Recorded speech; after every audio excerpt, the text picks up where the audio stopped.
Good morning to all of you. Vasu concept YouTube channel पे आप सभी का स्वागत है। आज की क्लास में हम जानेंगे कि केसरिया किसे कहते हैं, जौहर किसे कहते हैं और सती किसे कहते हैं। देखिए, जब केसरिया और जौहर दोनों हो जाते हैं तब हम उसे कहते हैं साका।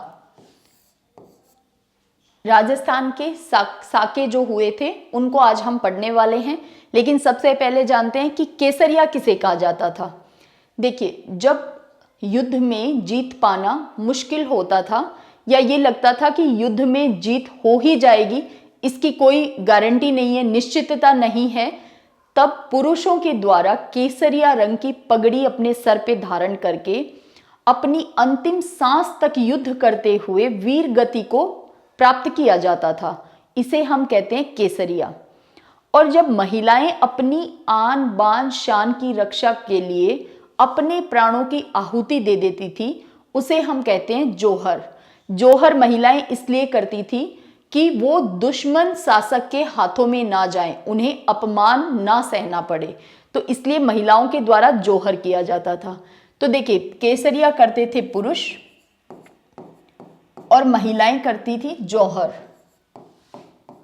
जब युद्ध में ये हो जाता था कि भाई जीत पाना मुश्किल है, तब ये किया जाता था। देखिए, आज हम राजस्थान के जितने भी साके हुए हैं उनको पढ़ने वाले हैं। एक टर्म और देख लेते हैं, सती किसे कहते हैं।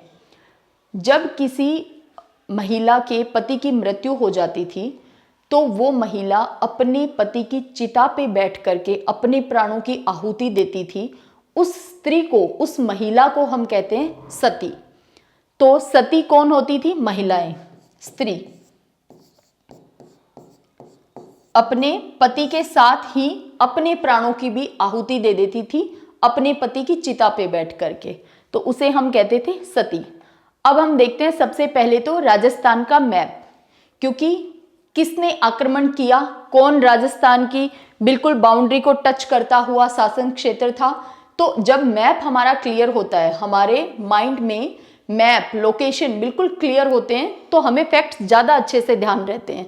देखिए, सबसे इंपॉर्टेंट तो ये है, यहाँ से क्वेश्चन बहुत बार पूछे जाते हैं। जैसलमेर में 2.5 साके हुए थे, 2 साके तो पूरे, यानी उनमें केसरिया भी हुआ था, जौहर भी हुआ था।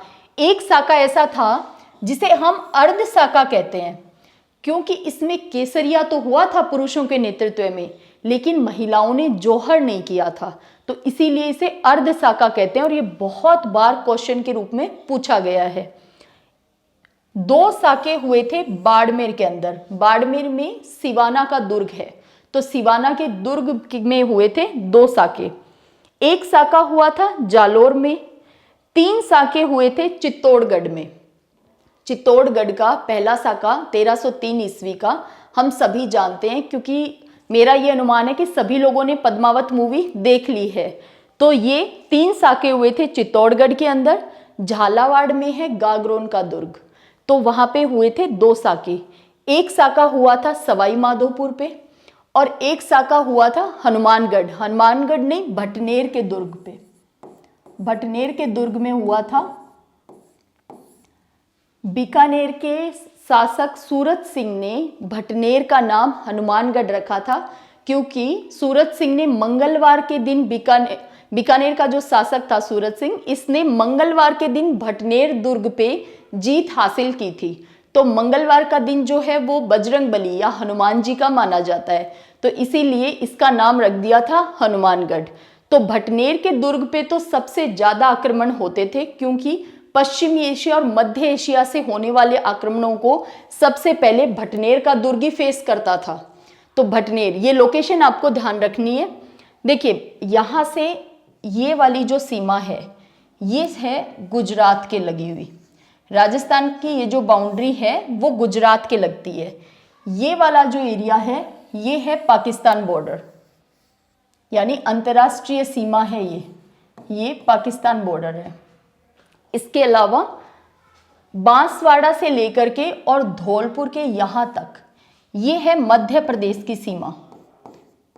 मध्य प्रदेश की सीमा, क्योंकि मालवा क्षेत्र के मांडू के शासक के द्वारा झालावाड़ यानी गागरोन के दुर्ग पे आक्रमण किया गया था। तो अब आपको बहुत अच्छे से ध्यान रहेगा कि भी झालावाड़ जो है वो बिल्कुल एमपी के बॉर्डर पे ही है, यानी राजस्थान और एमपी का जो बॉर्डर है वहां पे स्थित है झालावाड़। तो गागरोन दुर्ग पे ये जो एमपी के मालवा के जो शासक थे उन्होंने आक्रमण किया था अपने साम्राज्य को बढ़ाने के लिए। तो ये लोकेशन जब मैप पता होता है तब फैक्ट्स और जल्दी ध्यान हो जाते हैं।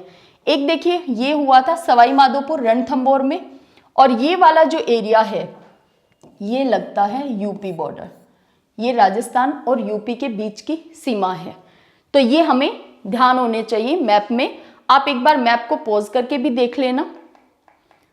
अब हम बात करते हैं राजस्थान का पहला साका। ये राजस्थान का पहला जल जौहर भी था। देखिए रणथंभौर के शासक थे हमीर देव चौहान, और अलाउद्दीन खिलजी ने रणथंभौर पे आक्रमण किया था 1301 ईस्वी के अंदर। हमीर देव जो रणथंभौर के शासक थे, इन्हें इनके पराक्रम और इनके हठी होने की वजह से जाना जाता है। देखिए हमीर देव के लिए कहा जाता है कि सिंह सुवन सतपुरुष वचन कदली फले एक बार, तीरिया तेल हमीर हट चढ़े न दूजी बार। तो हमीर देव पराक्रमी भी थे और हठी भी थे।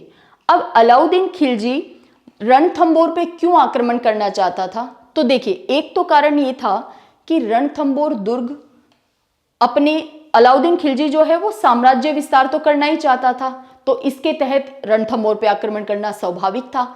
दूसरा, अलाउद्दीन खिलजी से पहले जो दिल्ली सल्तनत का शासक था जलालुद्दीन खिलजी, जिसे हम जेके भी कह देते हैं शॉर्ट में, तो जलालुद्दीन खिलजी अलाउद्दीन खिलजी का चाचा ही था जलालुद्दीन खिलजी। जलालुद्दीन खिलजी ने भी रणथंभौर को जीतने की कोशिश की थी, लेकिन वो इस दुर्ग को नहीं जीत पाया था। तो कहीं ना कहीं अलाउद्दीन खिलजी को यह भी था कि जो काम चाचा नहीं कर पाया वो मुझे करना है। तो इन वजह से रणथंभौर पे आक्रमण करना तो स्वाभाविक था, लेकिन इमीडिएट कॉज जो तात्कालिक कारण ऐसा क्या हुआ कि 1301 ईस्वी में आक्रमण कर ही दिया। तो देखिए अलाउद्दीन खिलजी के दो विद्रोही मोहम्मद शाह और केहब, ये दोनों भाग करके पहुंच गए थे रणथंभौर में, और इन्होंने हमीर देव के यहाँ शरण ले ली थी। अब क्योंकि ये विद्रोही थे अलाउद्दीन खिलजी के, तो अलाउद्दीन खिलजी ने हमीर देव से कहा कि या तो इन दोनों भगोड़े सैनिकों को अपने राज्य क्षेत्र से बाहर निकाल दो या इनकी हत्या कर दो। लेकिन देखिए हमीर देव जाना ही जाता है अपने हठ अपने पराक्रम की वजह से। तो शरण में आए हुए व्यक्ति को हमीर देव ने कहा ना तो मैं इन दोनों को बाहर निकाल सकता हूं ना मैं इनकी हत्या कर सकता हूं। तो इस तरह से अलाउद्दीन खिलजी ने आक्रमण कर दिया था रणथंभौर दुर्ग पे। और ये किला पहाड़ियों से घिरा हुआ है, जंगल खूब है इसके आसपास, तो ये प्राकृतिक सुरक्षा लिए हुए है किला, तो इसको भेद पाना बहुत ही मुश्किल था। और यहाँ पे भी हो सकता था कि अलाउद्दीन खिलजी इस किले को ना जीत पाता, लेकिन हमीर देव चौहान के रणमल और रतिपाल, इन दोनों लोगों ने, रणमल और रतिपाल ने विश्वासघात कर दिया था हमीर देव चौहान के साथ। तो इस वजह से अलाउद्दीन खिलजी यहाँ पे जीत गया था, युद्ध को जीत गया था। और हमीर देव चौहान के नेतृत्व में पुरुषों ने किया था केसरिया। और हमीर देव चौहान की जो पत्नी है रंग देवी, या इनका कहीं कहीं नाम रंगा देवी लिखा हुआ मिलता है, तो रंगा दे ने किया था जौहर। और यहाँ पे हमीर देव चौहान की जो पुत्री थी देवल दे, इसने पदम तालाब में जौहर किया था, इसलिए इसे कहते हैं राजस्थान का पहला जल जौहर। तो ये हुआ था रणथंभौर दुर्ग पे आक्रमण, और अलाउद्दीन खिलजी और हमीर देव चौहान के बीच युद्ध हुआ था। इसमें अलाउद्दीन खिलजी जीत गया था। 1301 ईस्वी की ये घटना थी। तो इस तरह हमने देखा राजस्थान का पहला साका। अब हम देखते हैं चित्तौड़गढ़ के 3 साके, जिसमें पहला आप सभी जानते हैं। देखिए 1303 ईस्वी में अब चित्तौड़गढ़ पे भी आक्रमण करने का देखिए एक कारण तो ये मानते हैं कि भाई पद्मिनी जो है वो बहुत ही सुंदर थी और अलाउद्दीन खिलजी उसे प्राप्त करना चाहता था। लेकिन क्या सिर्फ इसी वजह से दिल्ली सल्तनत के शासक ने चित्तौड़ पे आक्रमण कर दिया? नहीं, इसके अलावा चित्तौड़गढ़ का अपना एक सामरिक महत्व है, और गुजरात जाने के लिए दिल्ली के शासक को चाहिए कि राजस्थान का ये वाला जो एरिया है चित्तौड़गढ़ वाला, ये वाला एरिया उसके कंट्रोल में रहना चाहिए। तो ये उस समय की आवश्यकता भी थी। तो अलाउद्दीन खिलजी ने चित्तौड़गढ़ के महत्व को देखते हुए भी आक्रमण किया था चित्तौड़ पे। एक कारण ये हम मानते ही हैं। क्यों मानते हैं ये कारण? क्योंकि 1540 ईस्वी में मलिक मोहम्मद जायसी के द्वारा पद्मावत ग्रंथ लिखा गया था और उसमें यह कहा गया है कि पद्मिनी इतनी सुंदर थी कि अलाउद्दीन खिलजी उसे प्राप्त करना चाहता था और इसीलिए उसने चित्तौड़ पे आक्रमण कर दिया। लेकिन बहुत सारे इतिहासकार इसे सत्य नहीं मानते, क्योंकि देखिए 1303 में आक्रमण हुआ था और इतने वर्षों के बाद किसी ने ग्रंथ लिखा, तो उस ग्रंथ की कितनी सच्चाई है इस बात पे भी डाउट है। तो देखिए इसके अलावा एक रीजन ये था कि रावल रतन सिंह का जो पंडित था राघव चेतन, इसने अलाउद्दीन खिलजी को जाकर के उकसाया था कि आप चित्तौड़ पे आक्रमण करो, भड़काया था अलाउद्दीन खिलजी को। तो रीजन जो भी हो, हमें हमारा पर्पस क्या है कि हमें फैक्ट्स ध्यान रखने हैं। अब स्टोरी और ये इतने सारे मत इसीलिए बताए जाते हैं ताकि आपके दिमाग में हर चीज बहुत इंटरेस्टिंग तरीके से जाए। तो देखिए अलाउद्दीन खिलजी ने 1303 ईस्वी में चित्तौड़ पे आक्रमण किया।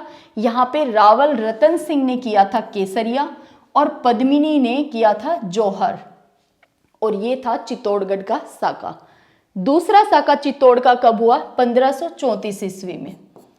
देखिए यहाँ पे रानी कर्णावती, इनके जो पुत्र थे विक्रमादित्य, जो इस समय चित्तौड़ के शासक थे, ये बहुत अल्पायु थे। विक्रमादित्य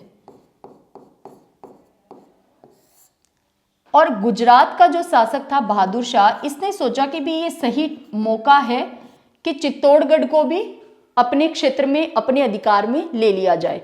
तो गुजरात के शासक बहादुर शाह ने चित्तौड़ पे आक्रमण कर दिया था। विक्रमादित्य अल्पायु था। इस समय में रावत बाघ सिंह ने सेना का नेतृत्व किया और केसरिया किया था। रानी कर्णावती ने यहाँ पे जौहर किया था और इस तरह से ये साका हुआ था। इस जौहर से पहले रानी कर्णावती ने दिल्ली के शासक हुमायूं को एक चिट्ठी और राखी, रक्षा सूत्र जिसे हम कहते हैं, भेजा था हुमायूं को कि आप मेरी रक्षा के लिए आओ। लेकिन हुमायूं ये रक्षा कर नहीं पाया था, सहायता कर्णावती को दे नहीं पाया था, समय पे नहीं पहुंच पाया था। तो रानी कर्णावती ने किया था जौहर और रावत बाघ सिंह के नेतृत्व में हुआ था केसरिया, और ये था 1534 ईस्वी का साका। इसके बाद 1558 ईस्वी में जब चित्तौड़ पे शासन था उदय सिंह का, उदय सिंह जो महाराणा प्रताप के पिता थे, उदय सिंह का, उदय सिंह ने अकबर की अधीनता स्वीकार नहीं की थी। देखिए अकबर बहुत ज्यादा युद्ध आक्रमण नहीं करना चाहता था, वो सभी राजपूताना राज्यों से संधि समझौते करना चाहता था, लेकिन उदय सिंह ने अकबर की अधीनता स्वीकार नहीं की थी। इसीलिए अकबर ने चित्तौड़ पे आक्रमण कर दिया था और यहाँ पे उदय सिंह चले गए थे गोगुंदा की पहाड़ियों में, और जयमल और फत्ता ये सेनापति था। जयमल और फत्ता के नेतृत्व में केसरिया किया गया था और फत्ता की पत्नी फूल कंवर ने महिलाओं के साथ जौहर किया था।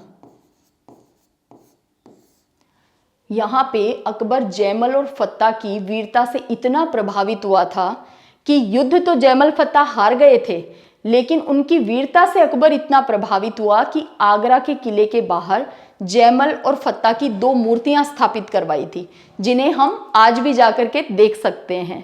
तो इस तरह से 1303, 1534 और 1558 3 साके हुए थे चित्तौड़गढ़ के।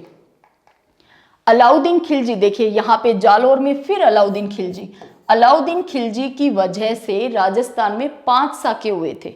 तो सोचिए ये कितना क्रूर किस्म का शासक था। देखिए जालोर में 1311 ईस्वी में अलाउद्दीन खिलजी ने आक्रमण किया था, लेकिन इससे पहले 1305 ईस्वी में अलाउद्दीन खिलजी और जालोर के शासक कानड़ देव के बीच संधि हो गई थी, और इस संधि के तहत कानड़ देव के पुत्र वीरम देव दिल्ली चले गए थे। वीरम देव अब जब ये दिल्ली गए तो यहाँ पे अलाउद्दीन खिलजी की पुत्री फिरोजा को वीरम देव से एक तरफा मोहब्बत हो गई थी। आप सोचिए एक तरफा मोहब्बत का कितना घातक खतरनाक परिणाम निकला था कि जालोर में साका हुआ था।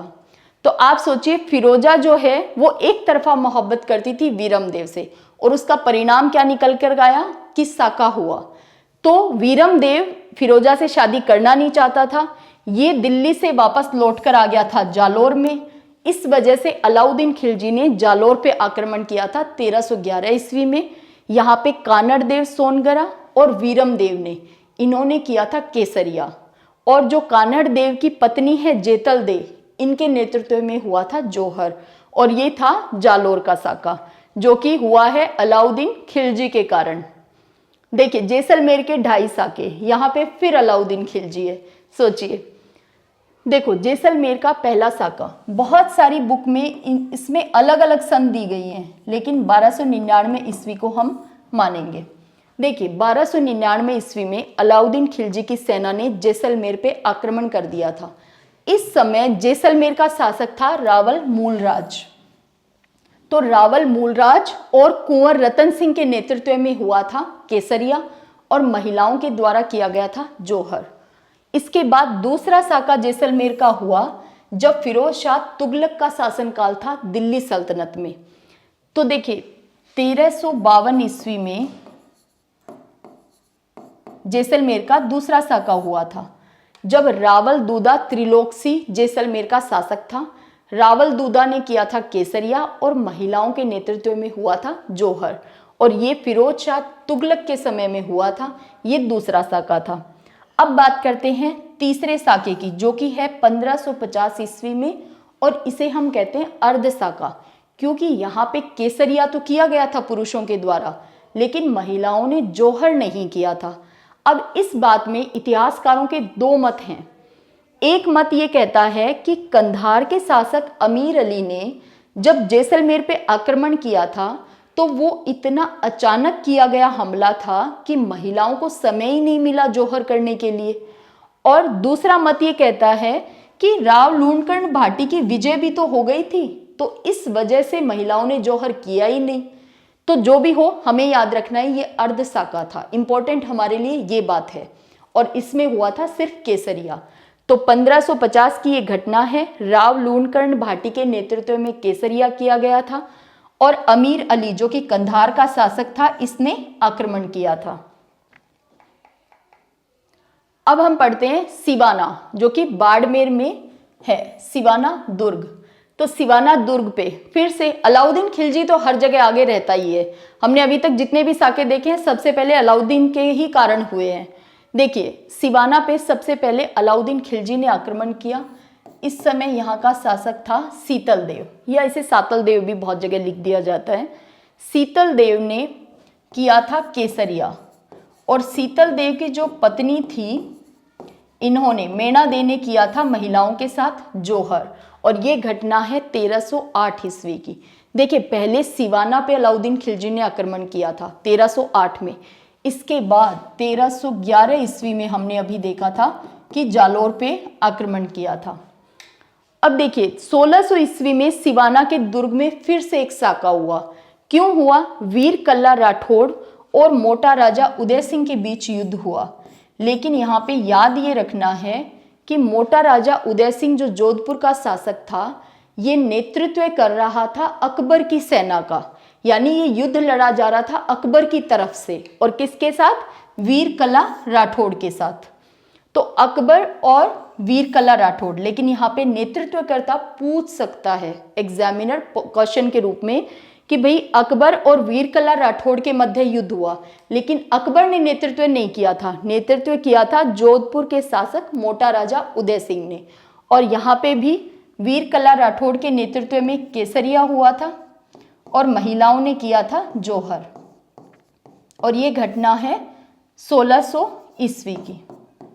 और इस तरह सिवाना के दुर्ग में 2 साके हुए थे, जिसमें से एक का कारण था अलाउद्दीन खिलजी, दूसरी का कारण था अकबर। अब हम देखते हैं गागरोन। गागरोन का दुर्ग है झालावाड़ डिस्ट्रिक्ट में।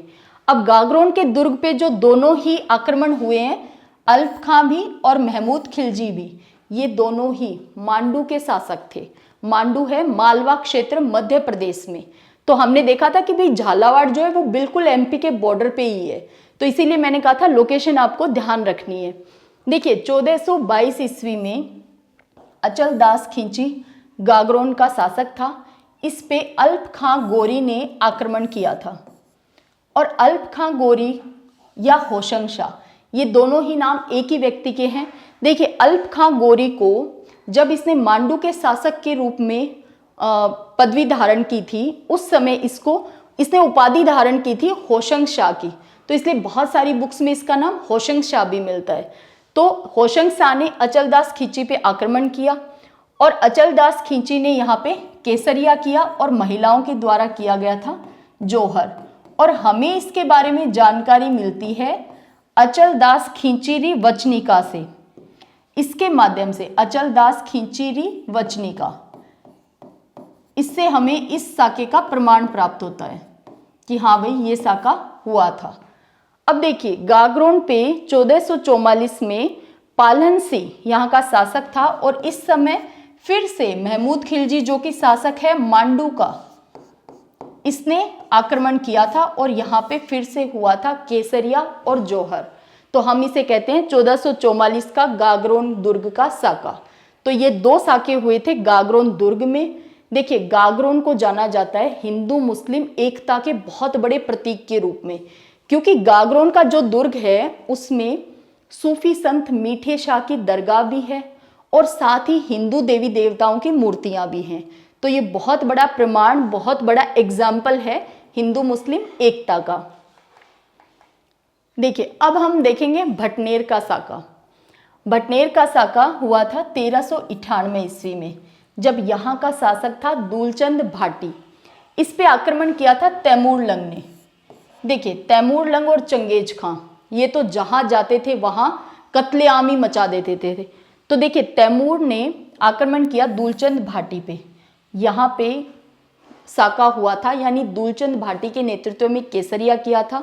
और यहाँ के जोहर की एक खास बात याद रखनी है कि यहाँ का जो जोहर था वो हिंदू मुस्लिम दोनों महिलाओं के द्वारा किया गया था, हिंदू भी और मुस्लिम भी।